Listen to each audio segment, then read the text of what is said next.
Oh, people are still coming in. Check what?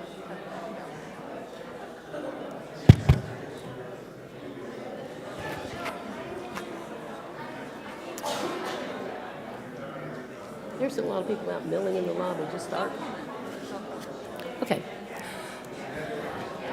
Good morning. I'm Anita Thurmond, and I'm today's worship associate here at Horizon. We're excited to welcome you to our worship service this morning. We're so glad to have you with us today, whether you're joining us in person or virtually, whether you're here for the first time or whether you've been here longer than you can remember. Here at Horizon, we welcome people of all faiths and of no faith in particular. Whoever you are, wherever you are on your journey, you are welcome among us.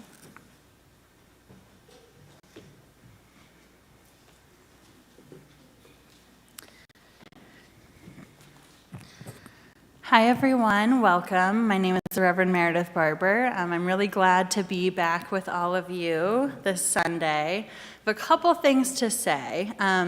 The first one is that I'll be doing a receiving line at one of the back doors after the service, so I encourage you to come say hi. We don't have to shake hands, that's fine, but I'd love to see all of your faces, so please stop by and say hello. The other thing I wanted to let you know about is that during the month of August, 2 of our Horizon members are exhibiting their art in the sanctuary. You may have already noticed, but you to take a look around. Karen Buzchek, you want to wave, Karen? You all probably know Karen. For the first time, will be exhibiting her watercolor paintings, and we are so pleased that she selected Horizon Sanctuary for her first art exhibit. Watercolor painting brings her great pleasure. Kent, who you all probably know as well, hi Kent.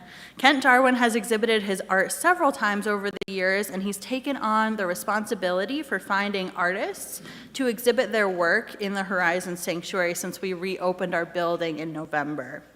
Our community is very grateful.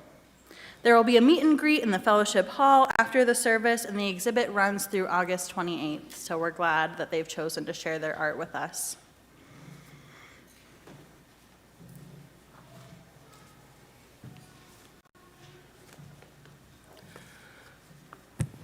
The call to worship this morning is Surrender to This Life by Gretchen Haley. Give up the fight for some other moment, some other life than here and now. Give up the longing for some other world, the wishing for other choices to make, other songs to sing, other bodies, other ages, other countries, other stakes. Purge the past, forgive the future, for each come too soon. Surrender only to this life, this day, this hour, not because it does not constantly break your heart, but because it also beckons with beauty, startles with delight, if only we keep waking up. This is the gift we have been given. These body clothes, this heartbreak, this pulse, this breath, this light, these friends, this hope. Here we remember ourselves, all a part of it all, giving thanks together. Come, let us worship.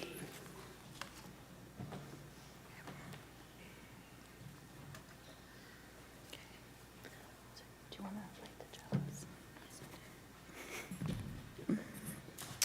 Our chalice lighting this morning comes from the writings of Barbara Peskin. She writes, "One of the old ones stood up into the morning light and spoke to those who had come back to the river. Now we have come again to this place. It is a good thing. My life apart from you is not as strong. Yes, I have danced, and I have told the stories at my own fire, and I have sung to all the 6 directions. But when I am with you, my friends, I know better who it is in me that sings. I invite you to join in reciting our affirmation. Love is the doctrine of our church. The quest for truth is its sacrament, and service is its prayer. To dwell together in peace, to seek knowledge in freedom, to serve humanity in harmony with the earth, thus do we covenant together.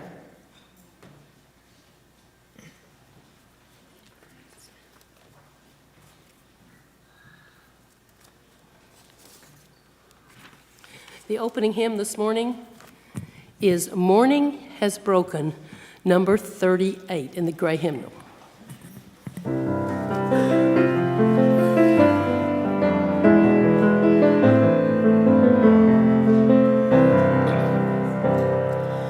Morning has broken like the first morning. Blackbird has spoken like the first bird. Praise for the singing, praise for the morning, praise for them springing fresh from the word. Sweet the rain's new fall, sunlit from heaven, like the first dew fall on the first grass. Praise for the sweetness of the wet garden, sprung in completeness where God's feet pass. Mine is the sunlight, mine is the morning, born of the one light, Eden's a plain. Praise with elation, praise every morning, God's recreation of the new day.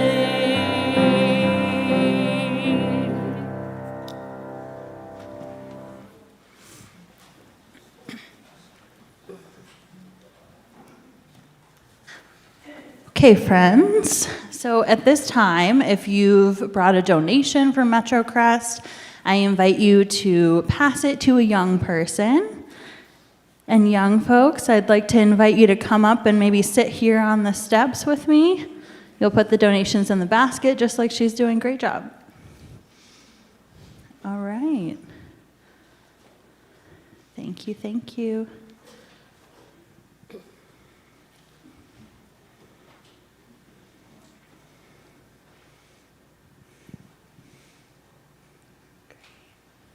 Yeah, so you'll just put them right in that box right there. Great job. Yeah.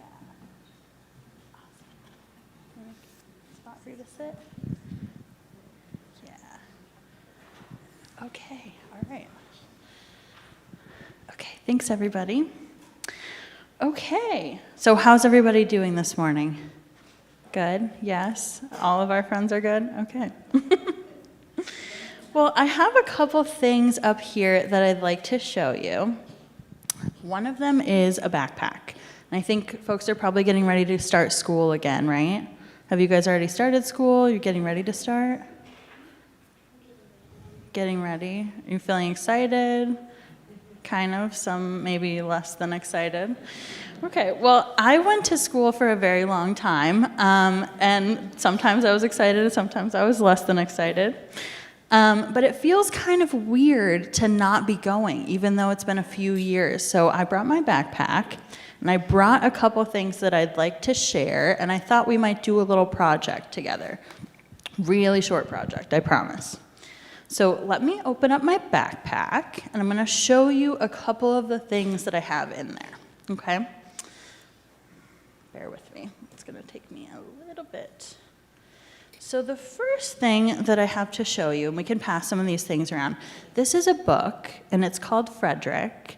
It's been around for quite a while. I think some folks might know it, but I'm going to be talking to the grown-ups about this book later, so I thought it was important to bring. So I'm going to pass it around. If you want to look at it, you can. You don't have to look at it. But I thought it was important because he talks a lot about collecting things for the future, and about rest, and about the way that there's different ways to work. There's lots of really beautiful pictures in that book. So the next thing you might notice, this is a rose, and I'm not going to pass it around. There's some thorns on it. This is from my garden, and this is one of the things that I thought was really beautiful. You know, it's one of the only surviving blooms in this time. Survived the heat, and I just thought the pink of it was really wonderful. So I wanted to collect that and bring that with you. So the next thing that I have, this is a blanket. That's okay, we can just put it up there. We'll do something with it in a minute. Thank you, though.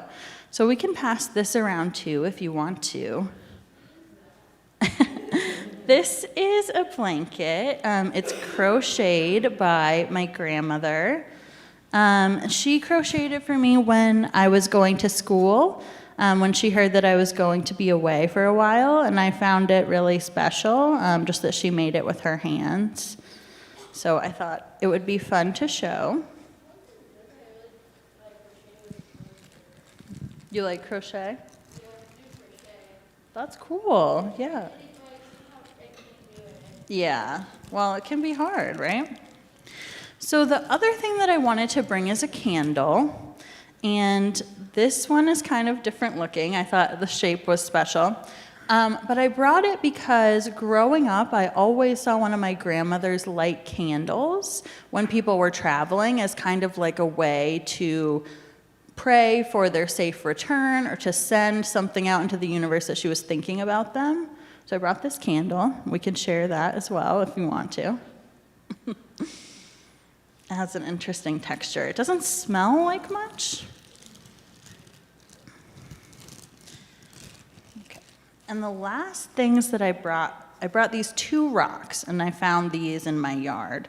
One of them is really like interesting looking. It has kind of a black line on it, and I'm not sure how it got that, but I found it really just kind of special. I noticed it as I was walking.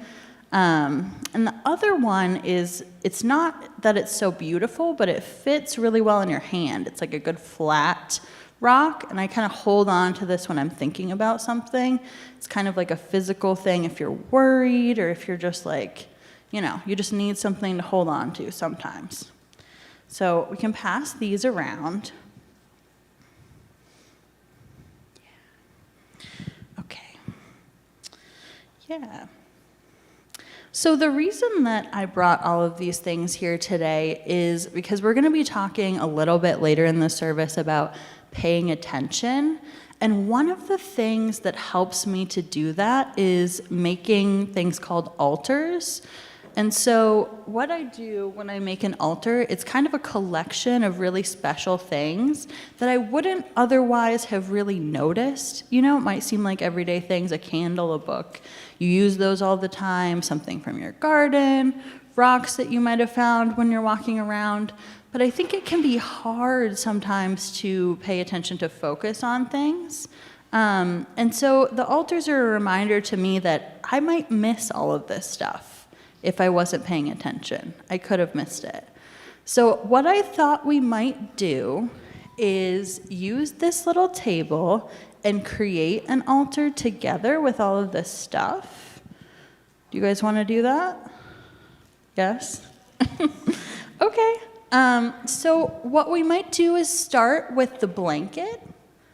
We could put that on this table. You want to maybe help? Oh, okay, thank you. Yeah. Does anybody want to help kind of spread it out? Yeah, you want to help? In the pink shirt? Yeah, come on forward. Can spread it out. Yeah. So this will be kind of like the bottom thing. Oh, thank you so much. So we'll put these up here. We want to bring the book. We can kind of set the book up so that we'll look at it during the service. So we got this pink flower, got the candle. Yeah. So what if we put the book kind of like this? What do we think? Okay, so this is really simple and small, but I thought maybe... I love rocks. You love rocks? I love rocks too. I love rocks too. Thank you. Yeah, I think that's a great ending. I love rocks. So the reason I wanted to do this is because I thought maybe this is something that you might want to do at home with your grown-ups. Like if you go for a walk and there's something special, you might want to set it up. Think about, what it makes you notice in the world. I thought that might be a good way to kind of start our time back together. Start the new school year of just slowing down, paying attention, noticing what's special to us, and that it can be really little things. So thank you all so much for listening and for helping me to build this today. I really appreciate it. And now we'll get ready to sing you off to your classes.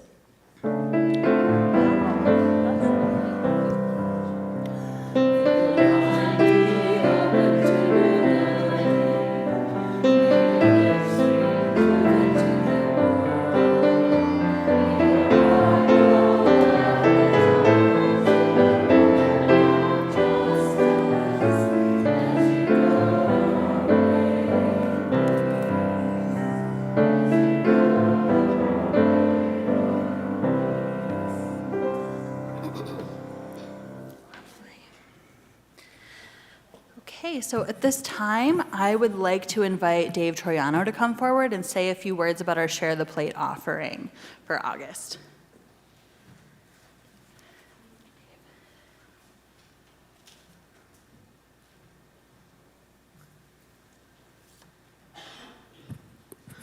Okay, well, first of all, thanks for making Horizon Get Out the Vote the Share the Plate recipient for this month. It means a great deal to me. And with your help, we can have a significant impact on the November elections. And make no mistake about it, that is our goal. And we have begun to ramp up, and we are already started.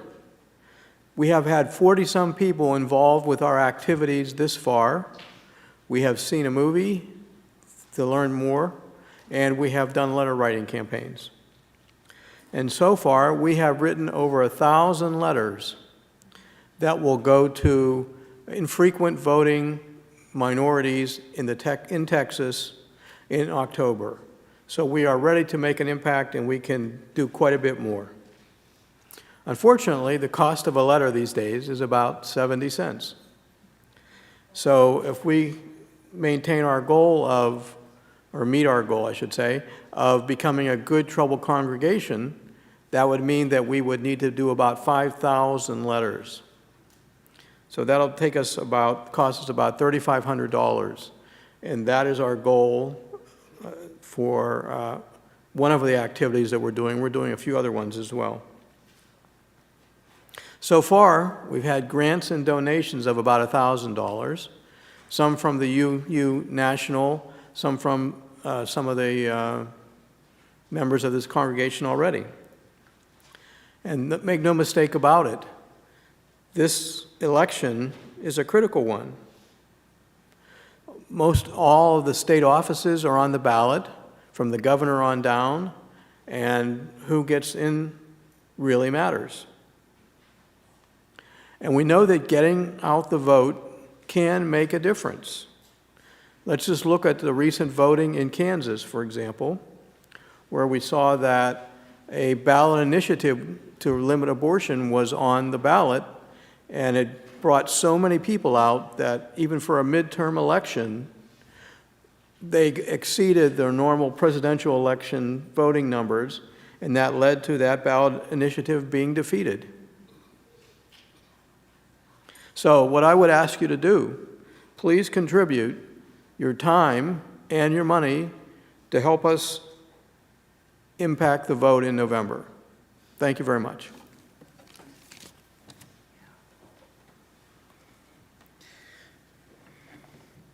Thank you for your wise words, Dave. The offering will now be joyfully given and received.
The first reading this morning is an excerpt from the writings of Sharon Salzberg. The first step on the journey of fate is to recognize that everything is moving onward to something else, inside us and outside. Seeing this truth is the foundation of faith. Life is in transition, movement, and growth. However solid things may appear to be on the surface, everything in life is changing without exception. Even Mount Everest, the perfect symbol of indomitable, unyielding, massively solid reality, is growing at 1/4 of an inch a year as the landmass of India pushes under the landmass of Asia. People come and go in our lives. Possessions break or change. Governments and whole systems of government are established or disintegrate. Eager anticipation precedes a meal, which soon ends. A relationship is difficult and disappointing, then transforms into a bond we trust. We might feel frightened in the morning, reassured in the afternoon, and uneasy at night. We know that at the end of our lives we die. There is change, breath, oscillation, and rhythm everywhere.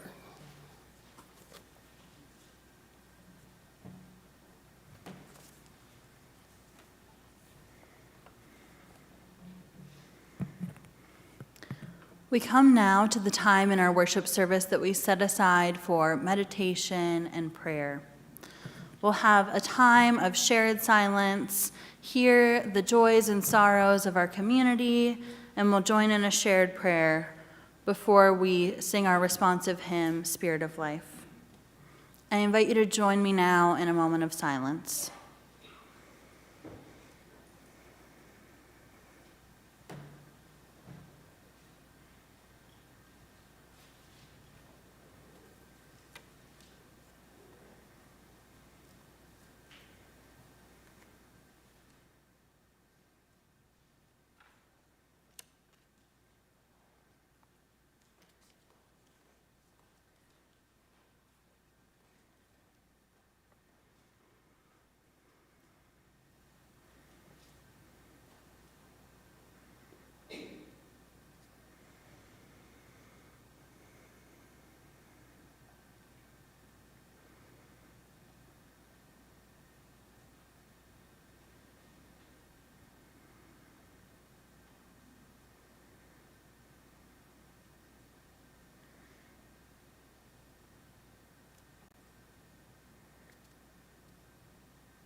Hear now the joys and sorrows of our community.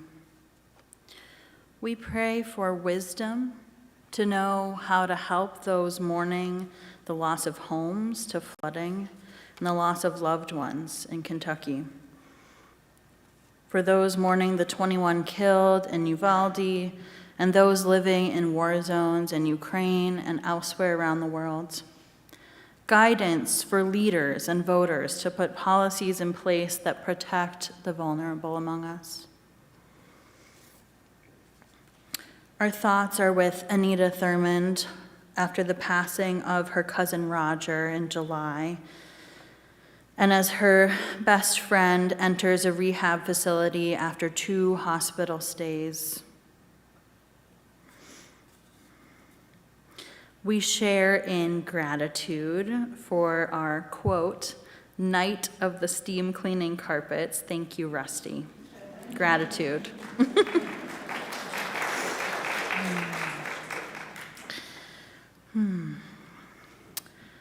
So this morning, friends, I'd like to invite you into the spirit of prayer or meditation with a body prayer. And I want to say that all sorts of modifications on this are welcome. If standing may not happen for you today, that's perfectly okay. If your arms aren't stretching today, that's okay. Do what feels right for you. So I'll invite you to begin by standing if you wish. And we'll kind of put our arms out in front of us with our palms turned up. This is something that cultures and religious traditions, if you want to maybe give, yeah. This is something that cultures and religious traditions do across the world when praying or meditating. It's kind of a signal of openness, that I am open to whatever the universe might send my way today. So we want to model that signal. We are open too. Our hearts are open. And I want you to envision in your mind's eye all of the things that bring you joy in this world. So big things like the people you love and who love you, And little things like colors of the wildflowers as you drive by, things like the sound of music that moves your soul, the things that make you feel truly alive in this world. So try to allow yourself to marinate in that sense of joy, of gratitude that all of this exists for reasons beyond our understanding. And I want you to imagine that you're gathering all of these people and these places and these things, and you're kind of pulling them in. So we'll move our hands in that motion as if we're gathering them to us, and we'll bring them up to rest on our hearts. We'll hold them there. We'll take a breath here with our arms over our hearts. And with each breath, we might allow our hearts to say, thank you, thank you, thank you. So now I'd like you to place your arms in front of you, with one over the other, kind of like you're making a cradle to rock maybe a baby in your arms. And I want you to imagine all of the places that hurt, in ways both large and small. The losses of loved ones, the state of our worlds, maybe places that hurt so badly that you have to move them to the back of your mind. Otherwise, it would be too much.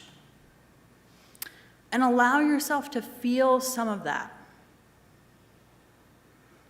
We'll take some silent breaths here, knowing that we are capable of holding great joy and great pain at the same time. This is what life asks of us. And we breathe in, and we breathe out. We breathe in, and we breathe out. And now, as we move into our next posture, I'd like you to imagine yourself as a tree, rooted to the ground, but always growing. And I invite you to stretch your arms out wide and ask yourself, or the universe, or the God of your own understanding, about where you might need a little growing. Just like a tree, little by little. And breathe here into that growth, into that desire for more.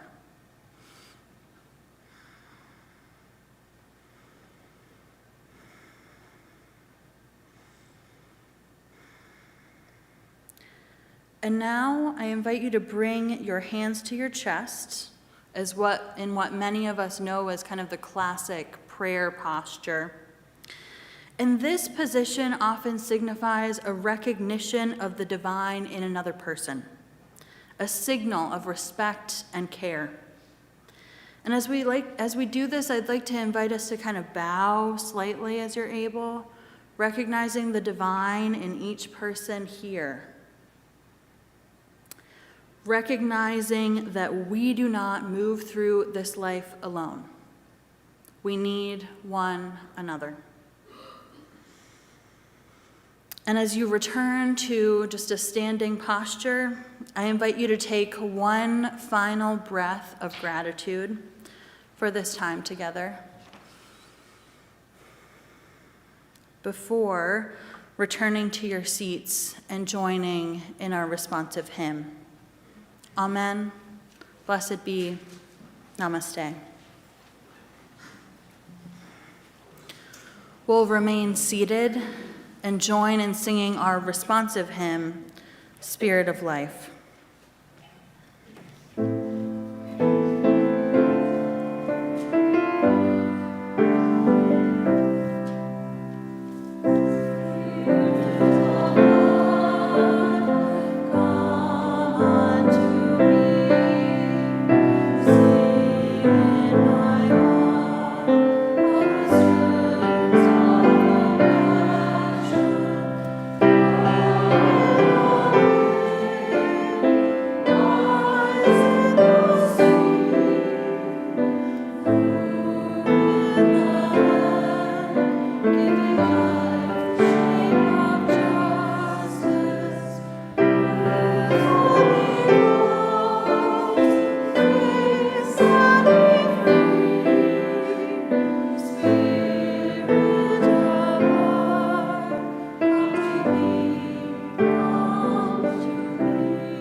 Our second reading this morning is entitled Being Present, and it comes to us from the writings of Elena Westbrook. She writes, "Let every moment be a prayer. With every sip of tea, let your lips move in thanksgiving. Be fully present to every stroke of the hairbrush, every cup of milk you pour for the children. Be present without judgment or regret, without plans or expectations or even dreams, and every moment becomes a prayer."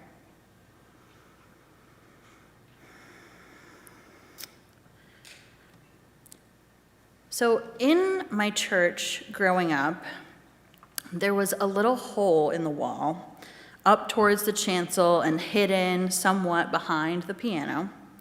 And one day I noticed that gathered around the hole was a family of stuffed animal mice dressed in old-timey church clothes. Church mice, we were told, and I used to like to watch them from Sunday to Sunday. They're always in a new position. And as I was away from all of you for quite a while, during my time at General Assembly, on my pilgrimage in Scotland, down in Lafayette and in Baton Rouge, even in my home in Shreveport, I thought about what changes a little church mouse might notice at Horizon. How would we look through their eyes? Would they notice the way we worked together to solve problems, the way we laughed, the way we brought depth to our conversations, the way we took care of each other? So those little church mice in their skirts and their bonnets have reminded me of the story of Frederick by Leo Lionni, with which some of you may be familiar. The book, released in 1967, was both written and illustrated by Lionni and is known for its beautiful and creative illustrations. So I'll leave it up here if you want to look at it after the worship service. But to summarize, Frederick is part of a family of mice, and they live inside a big stone wall. And these mice are working really hard to prepare for wintertime because the food is going to be scarce. So they scurry around, they gather wheat and corn so that they have enough food to eat, and his whole family is working day and night, and they are so tired. But Frederick isn't joining them. His family wonders why Frederick doesn't work, and he tells them, "I do work. I gather sun rays for the cold, dark winter days." It's clear right away that Frederick is different than his family. When they ask what food he will gather, he replies, "I gather colors, for winter is gray."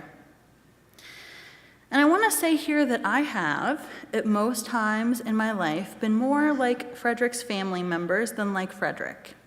And I suspect that I am not alone. And that's okay. The purpose of this story is that there are many ways to work and to rest and to prepare and to be a part of a family system or a part of a community. When we are driven, we often want to move to the next thing, probably before we should, not slowing down maybe as much as we need to. I can be really good about encouraging others to be gentle with themselves while holding myself to a different set of expectations. I suspect maybe some people here do the same thing. It's not always good for everybody. What I've learned, though, and it's a lesson I'll be forever learning, is that it's more difficult and often more work to actually get ourselves to slow down, to take time off, to rest. It's easier to just keep doing the same thing over and over. It can be more work or more challenging work to train ourselves to pay attention to the rays of the sun, the colors of the flowers, the beauty of another person's words. But this work is some of the most critical to our survival. So Frederick's family naturally gets a little bit frustrated as Frederick's work looks so much different than their own, and they wonder aloud, maybe a little sarcastically, "Are you dreaming, Frederick?" "Oh no," he says, "I am gathering words, for the winter days are many, and we will run out of things to say." So some of you may know that I made a pilgrimage this summer to the Island of Iona in Scotland for a retreat. And I'll wait to talk more about Celtic spirituality and share more about that experience until later in the year. But one thing I do want to tell you about is about the Island of Iona.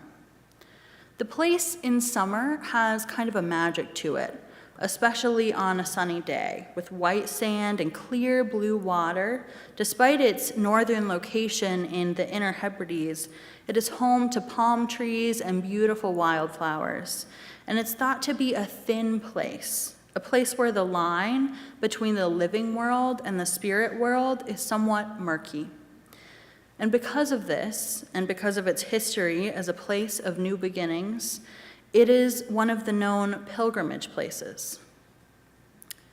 The local people who live on the island, about 150, as it's very difficult to find or build housing there, work quite hard in the summer, mainly in tourism, selling crafts.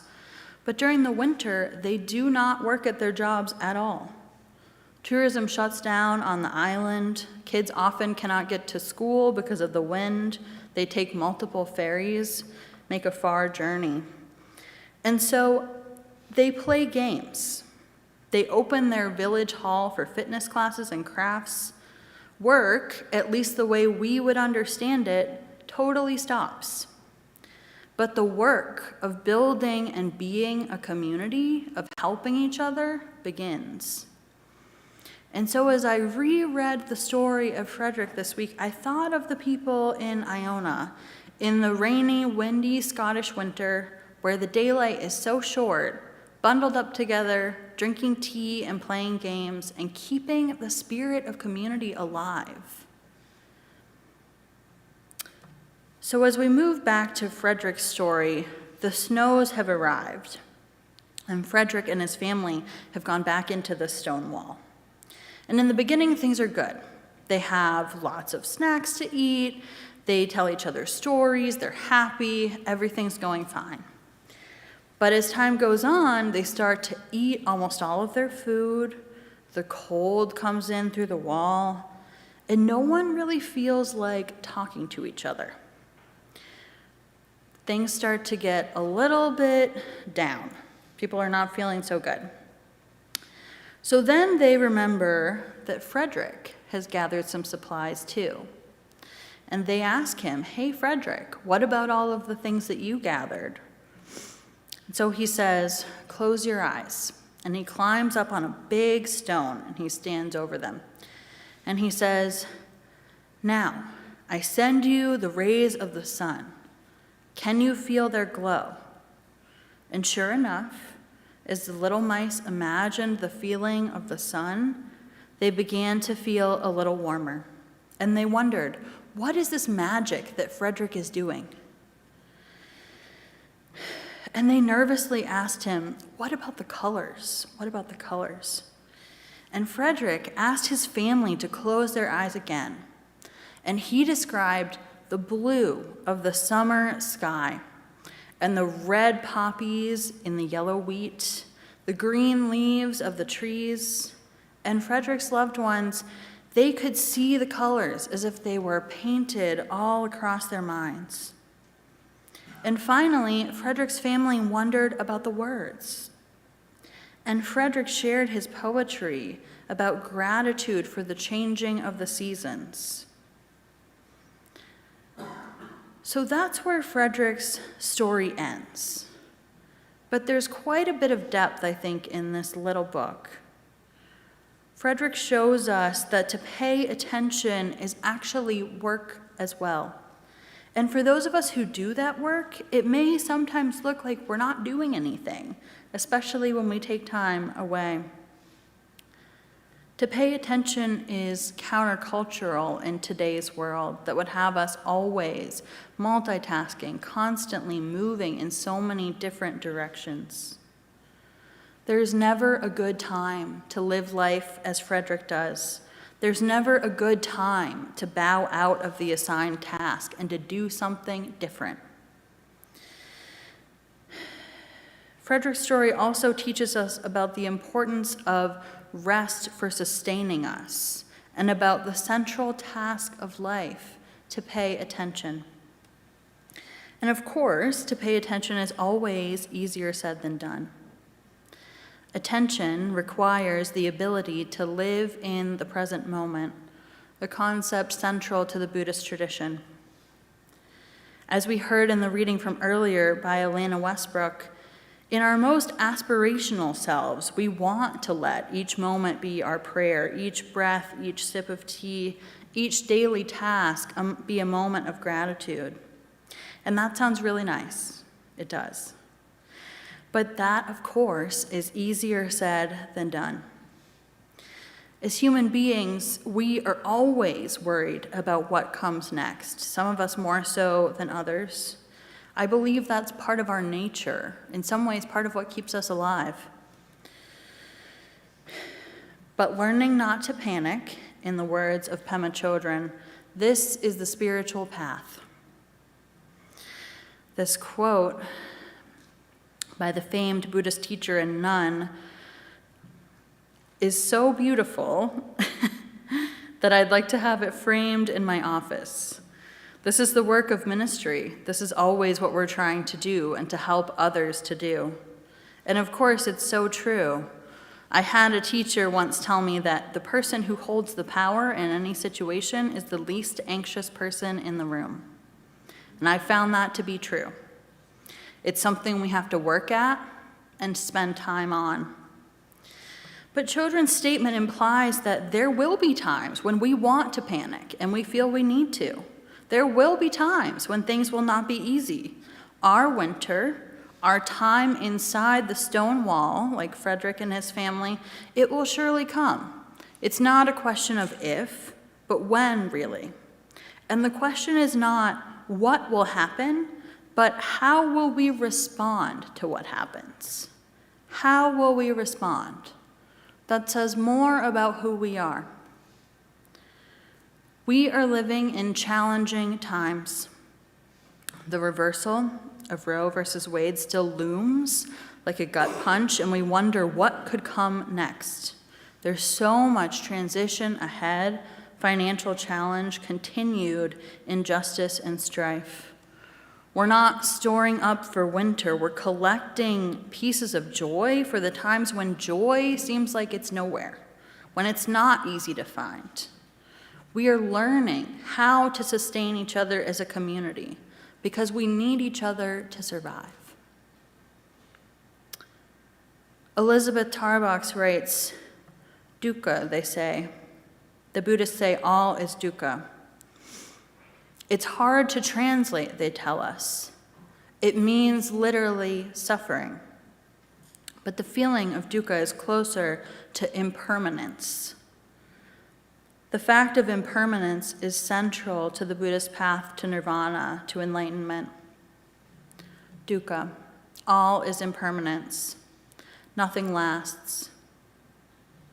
She writes, I thought of that yesterday, watching leaves come down in a shower and the smell of the rotting ones going back into the earth.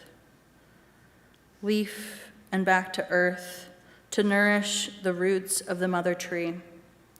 The crows crying as the leaves fall and their nests are exposed. Dukkha, all is impermanence, and life goes on. Nothing lasts. As Tarbox reminds us, the world is forever changing in ways smaller than any of us can understand. And we are not always very good at change because we want the good things to last in our lives and the difficult or painful things to go away.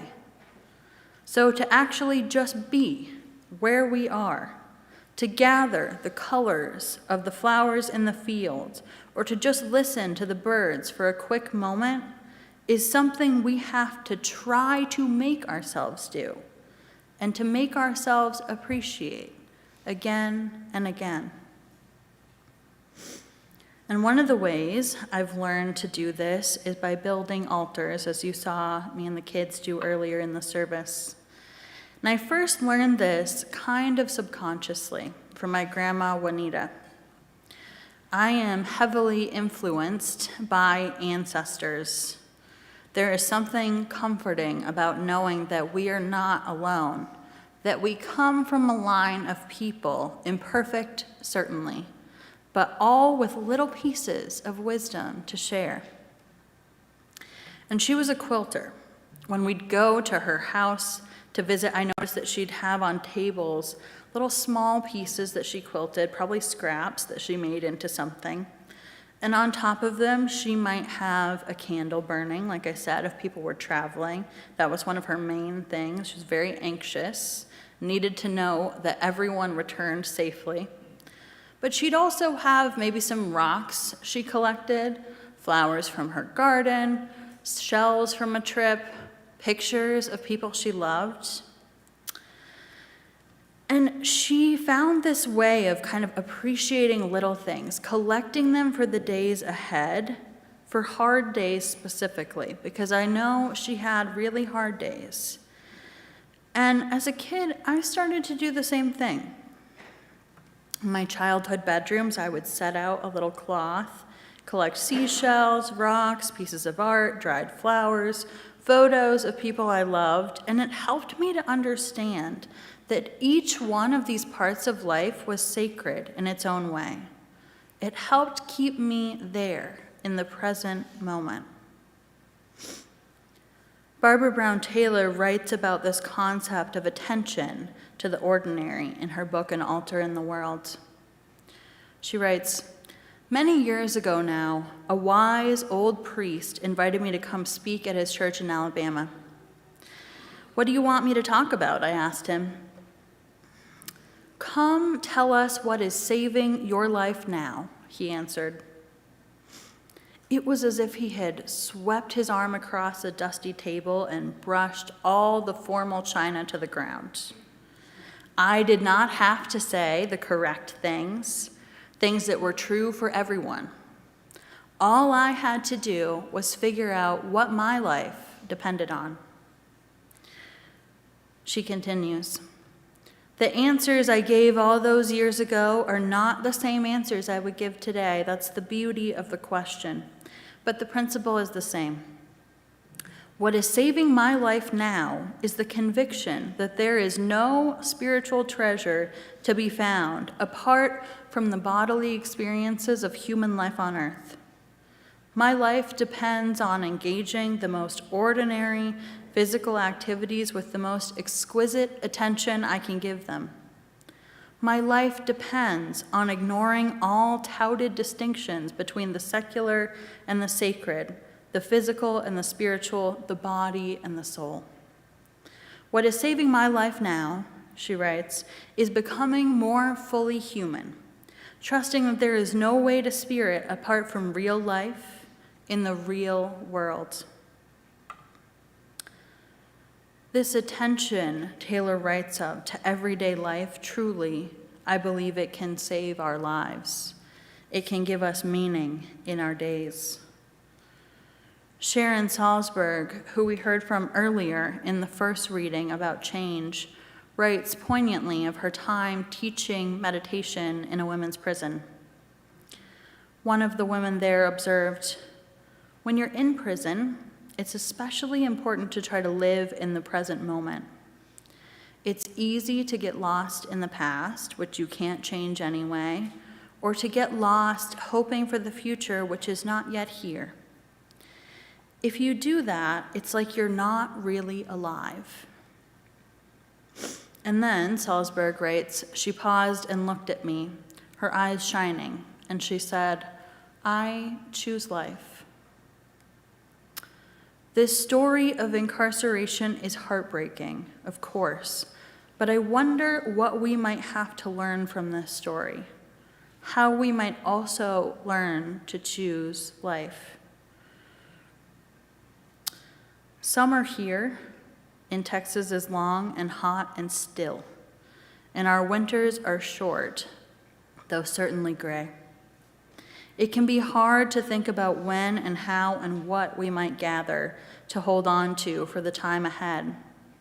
But I believe that the colors, the sun rays, the words, the sounds, the joy, it is around us. We find it in the little glimmers and glances, to borrow from Emerson, that are both fleeting but stunning, that take our breath away if we let it. So I am thinking again about Frederick and his family and the way he was able to sustain them with colors and sunshine and words that didn't seem like much to them when Frederick was gathering them. And I wonder, what might you collect for your altar? What words might you need to store up for your winter? Where are the sun rays that warm your heart when the world feels cold? May it be so. Amen.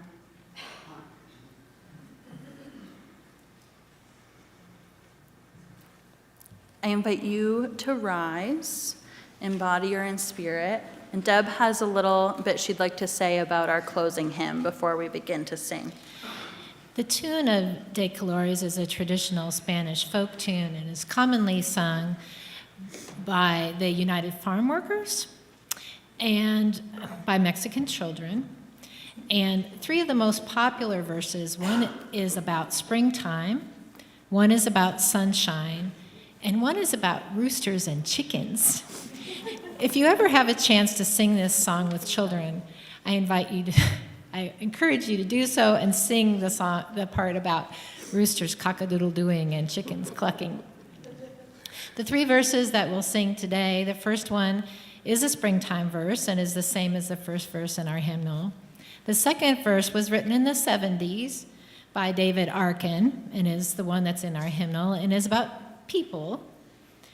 And the third verse is about sunshine and is not in our hymnal, so you will need to read the words up here.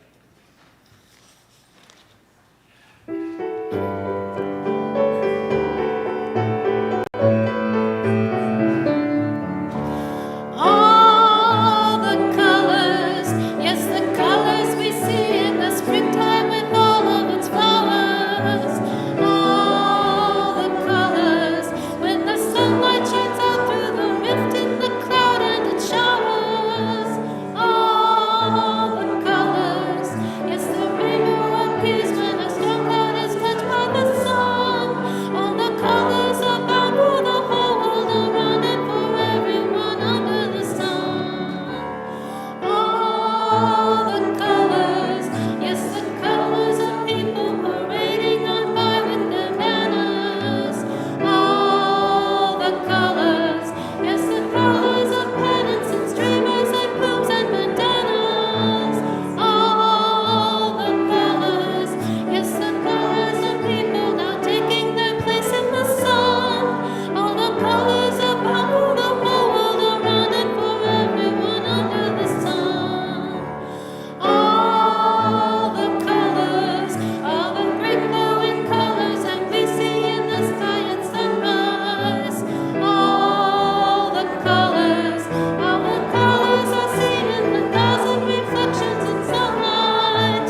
All the colors that we see enduring on the great waters. All the colors about for the whole world around and for everyone under the sun. All the colors about for the whole world around and for everyone under the sun.